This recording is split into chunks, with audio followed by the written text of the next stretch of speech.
ನಮಸ್ತೆ. ಕರ್ನಾಟಕ ಪ್ರದೇಶ ಕಾಂಗ್ರೆಸ್ ಸಮಿತಿ ಈ ದಿನ ಭಾರತ್ ಜೋಡೋ ಮಹತ್ವದ ಸಭೆ ನಡೆದಿದೆ. ತಾವು ಭಾಗಿಯಾಗಿದ್ದ ತಮ್ಮ ಪರಿಚಯ ತಿಳಿಸಿ. ಸರ್ ನಮಸ್ಕಾರ. ನನ್ನ ಹೆಸರು ಮಾಳೇಶ್ ಬೊಮ್ಮನಾಳ್ ಅಂತೇಳಿ ಪರಿಶಿಷ್ಟ ಜಾತಿ ವಿಭಾಗದ ಕೆಪಿಸಿಸಿಯ ರಾಜ್ಯ ಮಾಧ್ಯಮ ವಕ್ತಾರರಾಗಿ ಕೆಲಸ ಮಾಡ್ತಾ ಇದ್ದೀವಿ.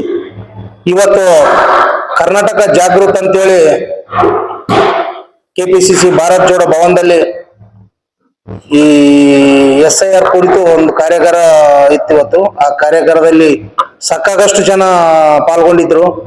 ಜೊತೆಗೆ ಕೆಪಿಸಿಸಿ ಅಧ್ಯಕ್ಷರಾದಂತ BK ಹರಿಪ್ರಸಾದ್ ಸಾಹೇಬರು ಪಾಲ್ಗೊಂಡಿದ್ರು, GC ಚಂದ್ರಶೇಖರ್ ಸಾಹೇಬರು ಕೂಡ ಪಾಲ್ಗೊಂಡಿದ್ರು. ಇನ್ನು ಹಲವಾರು ಜನ ಈ ಕಾರ್ಯಕ್ರಮದಲ್ಲಿ ಪಾಲ್ಗೊಂಡಿದ್ರು.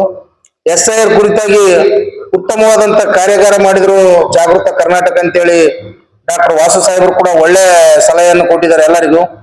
ನಾವು ಕೂಡ ಆ ಸಲಹೆಯನ್ನು ಉತ್ತಮವಾಗಿ ಸ್ವೀಕಾರ ಮಾಡ್ಕೊಂಡಿದೀವಿ. ಈ SIR ಇಂದ ಸಾಕಾಗಷ್ಟು ಕರ್ನಾಟಕದಲ್ಲಿ ವಾಸವಾಗಿರ್ತಕ್ಕಂಥ ಕರ್ನಾಟಕದಲ್ಲಿ ನೆಲೆಸಿರ್ತಕ್ಕಂಥ ಮೂಲ ನಿವಾಸಿಗಳ ಓಟುಗಳು ಕೂಡ ಡಿವೈಡ್ ಮಾಡಂತ ಒಂದು ಉದ್ದೇಶ ಬಿಜೆಪಿ ಸರ್ಕಾರ ಮಾಡ್ತಾ ಇದೆ. ಹಾಗಾಗಿ ಅದರ ವಿರುದ್ಧ ನಾವು ಯಾವುದೇ ಕಾರಣಕ್ಕಾಗಲ್ಲ, ಮೂಲ ನಿವಾಸಿಗಳಾದಂತ ನಮ್ಮ ಓಟ್ಲಿಂದ ನಾವು ಯಾವತ್ತೂ ಕೂಡ ಹಿಂದೆ ಸರಿಬಾರ್ದು. ಯಾವುದೇ ಕಾರಣಕ್ಕೂ ನಮ್ಮ ಓಟು ಡಿಲೇಟ್ ಆಗ್ಲಾರ್ದಂಗನೆ ನಾವು ನೋಡ್ಕೋಬೇಕಂತೇಳಿ ಇವತ್ತು ಉತ್ತಮವಾದಂತ ಕಾರ್ಯಕ್ರಮ ನಮ್ಮ ಕೆಪಿಸಿಸಿ ಆಫೀಸಲ್ಲಿ ಮಾಡಿದ್ದಾರೆ. ಸರ್, ಇನ್ನೊಂದು ಏನಾಗಿದೆ ಅಂತಂದ್ರೆ, ಕರ್ನಾಟಕದಲ್ಲಾಯ್ತು ದೇಶದಲ್ಲಾಯ್ತು ಕಾಂಗ್ರೆಸ್ ಕೊಡ್ತಾ ಇದೆನು, ಆಮೇಲೆ ಬಿಜೆಪಿ ಅದನ್ನ ಮಾರ್ತಾ ಇದೆ. ಇವತ್ತು ಯಾವ ಪರಿಸ್ಥಿತಿ ಬಂದಿದೆ ಅಂತಂದ್ರೆ, ಬಿಜೆಪಿ ನಮ್ಮ ಓಟ್ಗಳನ್ನೇ ಮಾರೋ ಸ್ಟೇಜಿಗೆ ಬಂದ್ಬಿಟ್ಟಿದೆ. ಎಲ್ಲಾನು ಖಾಸಗೀಕರಣ ಮಾಡ್ತಾ ಇದೆ. ಸಾಕಾಗಷ್ಟು ಕಾಂಗ್ರೆಸ್ನವರು ಈ ದೇಶನ ಕಟ್ಟಬೇಕಾದ್ರೆ ಸಾಕಾಗಷ್ಟು ಶ್ರಮ ಪಟ್ಟಿದ್ದಾರೆ. ಉದಾಹರಣೆಗೆ ಹೇಳ್ಬೇಕಾದ್ರೆ, ಈ ದೇಶಕ್ಕೆ ಸ್ವಾತಂತ್ರ್ಯ ತಂದು ಕೊಟ್ಟಿದೆ ಕಾಂಗ್ರೆಸ್ ಪಕ್ಷ. ಈ ದೇಶಕ್ಕಾಗಿ ಸಾಕಾಗಷ್ಟು ಸವಲತ್ತುಗಳನ್ನು ಕೊಟ್ಟಂತ ಪಕ್ಷ ಕಾಂಗ್ರೆಸ್ ಪಕ್ಷ. ಈ ದೇಶದಲ್ಲಿ ಸಾಕಾಗಷ್ಟು ಡ್ಯಾಮ್ ಕಟ್ಟಿದಂತ ಪಕ್ಷ ಕಾಂಗ್ರೆಸ್ ಪಕ್ಷ. ಈ ದೇಶಕ್ಕೆ ಉತ್ತಮವಾದಂತ ಸಂವಿಧಾನ ರಚಿಸಿಕೊಡಕ ಬಾಬಾ ಸಾಹೇಬ್ ಅಂಬೇಡ್ಕರ್ ಅವರಿಗೆ ಅನುವು ಮಾಡಿದಂತ ಪಕ್ಷ ಕಾಂಗ್ರೆಸ್ ಪಕ್ಷ. ಹಾಗಾಗಿ ಈ ದೇಶದಲ್ಲಿ ಏನಾದ್ರೂ ಉತ್ತಮವಾದಂತ ಬೆಳವಣಿಗೆ, ಉತ್ತಮವಾದಂತ ಅಭಿವೃದ್ಧಿ, ಉತ್ತಮವಾದಂತ ಜನರಿಗೆ ಸಾಕಾಗಷ್ಟು ಸವಲತ್ತು ಕೊಡಂತ ಪಕ್ಷ ಯಾವ್ದಾದ್ರೂ ಕೂಡ ಅದು ಕಾಂಗ್ರೆಸ್ ಪಕ್ಷನ ಆಗುತ್ತೆ ಸರ್.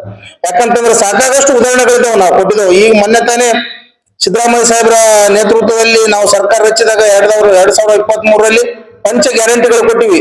ಆ ಪಂಚ ಗ್ಯಾರಂಟಿಗಳಿಂದ ಸಾಕಾಗಷ್ಟು ಜನರಿಗೆ ಸಹಾಯ ಆಗಿದೆ. ಯಾಕಂದ್ರೆ ನರೇಂದ್ರ ಮೋದಿ ಅವರು ಈ ದೇಶದಲ್ಲಿ ವಿಪರೀತವಾದಂತ ಬೆಲೆ ಏರಿಕೆ ಮಾಡಿದ್ರು.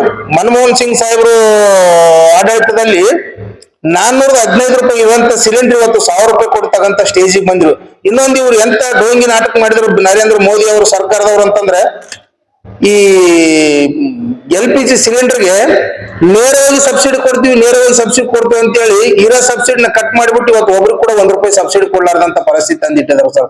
ಹಾಗಾಗಿ ಇಂಥ ದುಷ್ಟ ಬಿಜೆಪಿ ವಿರುದ್ಧ ಹಾಗೂ SIR ಲಿಂದ ನಮ್ಮ ಮೂಲ ನಿವಾಸಿಗಳ ಮತಗಳು ಯಾವುದೇ ಕಾರಣಕ್ಕಾಗಲು, ನಿಜವಾಗ್ಲೂ ಯಾರು ಭಾರತೀಯರಿದ್ರೆ ಅವ್ರ ಮತಗಳು ಯಾವುದೇ ಕಾರಣಕ್ಕಾಗಲು ಕೂಡ ಡಿಲೇಟ್ ಆಗ್ಲಾರ್ದಂಗೆ ಕಾಪಾಡ್ಬೇಕಂತೇಳಿ ನಾವೆಲ್ಲ ಇವತ್ತು ಸಭೆ ಮಾಡಿದೀವಿ ಸರ್.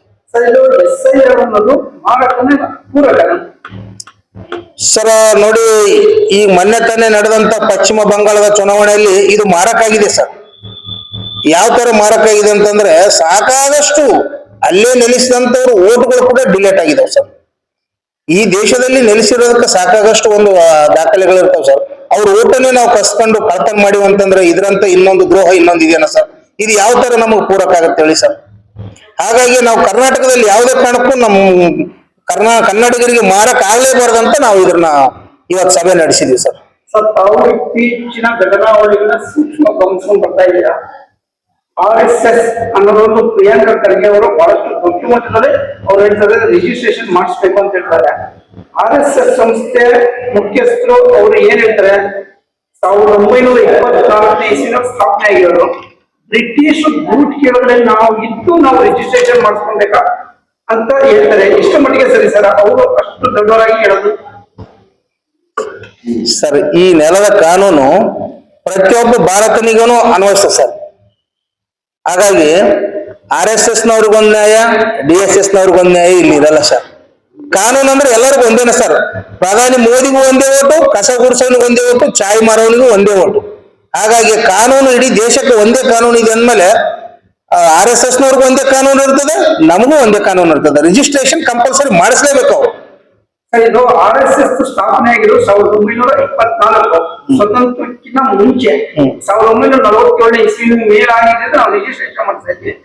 ಬ್ರಿಟಿಷ್ ಆಡಳಿತದಲ್ಲಿ ನಾವೇ ಮಾಡ್ಸ್ಕೊಂತ ಇದ್ದಾರೆ ಸರ್. ಬ್ರಿಟಿಷರ ಆಡಳಿತದಲ್ಲಿ DSS ಸಂಘಟನೆ ಇರ್ಲಿಲ್ಲಲ್ಲ ಸರ್. RSS ನಾನು ಹೇಳ್ತಾ ಇದ್ದೀನಿ ಸರ್, ಬ್ರಿಟಿಷ್ ಆಡಳಿತದಲ್ಲಿ DSS ಸಂಘಟನೆ ಇರ್ಲಿಲ್ಲ, ಹೌದಾ?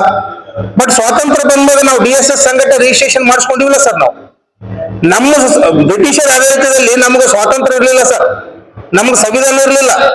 ಬ್ರಿಟಿಷ್ ಆಡಳಿತದಲ್ಲಿ ನಮ್ಗೆ ಸಂವಿಧಾನ ಇತ್ತ ಸರ್? ನಮ್ಗೆ ಇತ್ತ ಸರ್ ಸಂವಿಧಾನ? ನಮ್ಗೆ ನಾವು ಸ್ವಾತಂತ್ರ್ಯ ಬಂದ್ಮೇಲೆ ತಾನೇ ಸಂವಿಧಾನ ರೂಪಿಸ್ಕೊಂಡಿದ್. ನಾವು ಸಂವಿಧಾನದ ಅಡಿಯಲ್ಲಿ ಏನ್ ಮಾಡ್ಬೇಕಂತ ಮಾಡ್ಲೇಬೇಕಲ್ಲ ಸರ್. RSS ಆದ್ರೆ ಅವ್ರ ಅಪ್ಪ ಆದ್ರೆ ಯಾರಾದ್ರೇನ್ ಸರ್? ಕಾನೂನು ಎಲ್ಲರಿಗೂ ಒಂದೇ. ಪ್ರಿಯಾಂಕಾ ಖರ್ಗೆ ಅಲ್ಲ, ಇಡೀ ದೇಶದ ಜನ ಕೂಡ ಇವತ್ತು ಕೇಳ್ತಾ ಇದೀವಿ, RSS ನವ್ರು ಕಂಪಲ್ಸರಿ ರಿಜಿಸ್ಟ್ರೇಷನ್ ಮಾಡಿಸಲೇಬೇಕು. ಯಾಕಂದ್ರೆ ಸಾಕಾಗಷ್ಟು ಭ್ರಷ್ಟಾಚಾರ ನಡೀತಿದೆ RSS ಅಲ್ಲಿ.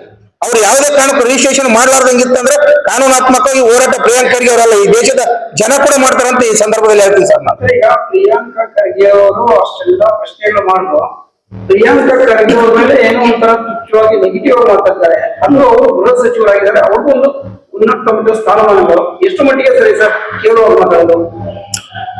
ಸರ್, ಇನ್ನೊಂದು ಏನಾಗಿದೆ ಅಂತಂದ್ರೆ RSS ನವರ ಮೂಲ ಸಿದ್ಧಾಂತ ಏನಂತಂದ್ರೆ ಸರ್, RSS ನವ್ರದ್ದು ಈ ದೇಶಕ್ಕೆ ಸ್ವಾತಂತ್ರ್ಯ ಕೊಟ್ಟಂತ ಮಹಾತ್ಮ ಗಾಂಧೀಜಿ ಅವ್ರನ್ನ ಕೊಲೆ ಮಾಡಿದಂತ ಅವ್ರನ್ನ ಇವತ್ತು ಗಾಡ್ ಫಾದರ್ ಆಗಿ ಒಪ್ಕೊಳ್ಳುವಂತ ಸಂಸ್ಕೃತ RSS ನವ್ರ ಸಂಸ್ಕೃತ ಸರ್. ಪ್ರಿಯಾಂಕಾ ಖರ್ಗೆ ಅವ್ರಿಗೆಲ್ಲ ಕೂಡ ಅಲ್ಲ ಸರ್. ಅವರು ಅಂಬೇಡ್ಕರ್ ಅವರಿಗೂ ಅವರು ಕೆಟ್ಟದಾಗೆ ಮಾತಾಡ್ತಾರೆ, ಬಾಬಾ ಸಾಹೇಬ್ ಮಹಾತ್ಮ ಗಾಂಧೀಜಿ ಅವ್ರಿಗೂ ಕೆಟ್ಟದಾಗಿ ಮಾತಾಡ್ತಾರೆ, ಜವಾಹರ್ಲಾಲ್ ನೆಹರು ಅವರಿಗೂ ಕೆಟ್ಟದಾಗಿ ಮಾತಾಡ್ತಾರೆ. ಇವತ್ತು ಜವಾಹರ್ಲಾಲ್ ನೆಹರು ಬಗ್ಗೆ ಅವರು ಅಷ್ಟು ಕೆಟ್ಟದಾಗಿ ಮಾತಾಡ್ತಾರಲ್ಲ ಸರ್. ಇವತ್ತು ಸ್ವಾತಂತ್ರ್ಯ ಬಂದಾಗ ನಮ್ಮ ದೇಶದಲ್ಲಿ ಕಚೇರಿಗಳು ಮಾಡಕ್ಕೆ ಒಂದು ಉನ್ನತವಾದಂತ ಬಿಲ್ಡಿಂಗ್ ಗಳು ಇರಲಿಲ್ಲ. ಮೋತಿಲಾಲ್ ನೆಹರು ಅವರು ಕಚೇರಿಗಳು ಮಾಡಕ ತಮ್ಮ ಸ್ವಂತ ಮನೆಗಳನ್ನ ತಮ್ಮ ಸ್ವಂತ ಬಂಗ್ಲೆಗಳನ್ನ ಕೊಟ್ರು. ಈ ಮೋದಿ ಇವತ್ತಿಗೆ ಒಂದು ಚಾಕ ಫ್ರೀ ಕೊಟ್ಟಿಲ್ಲ ಸರ್. ಆದ್ರೆ ಮಾತಾಡೋದು ಜವಾಹರ್ಲಾಲ್ ನೆಹರು ಅವರ ವಿರುದ್ಧ ಮಾತಾಡ್ತಾರೆ ಸರ್. ಇವ್ರೇನ್ ಸರ್ ನಾವು ಪಾಠ ಹೇಳ್ಕೊಡೋದು? ಇವ್ರೇನ್ ಸರ್ ಪ್ರಿಯಾಂಕಾ ಅವ್ರ ಬಗ್ಗೆ ಕೀಳಾಗಿ ಮಾತಾಡೋದು? ಇವ್ರ ಸಂಸ್ಕೃತನೇ ಕೀಳಾಗಿ ಮಾತಾಡೋದು ಇದೆ ಸರ್.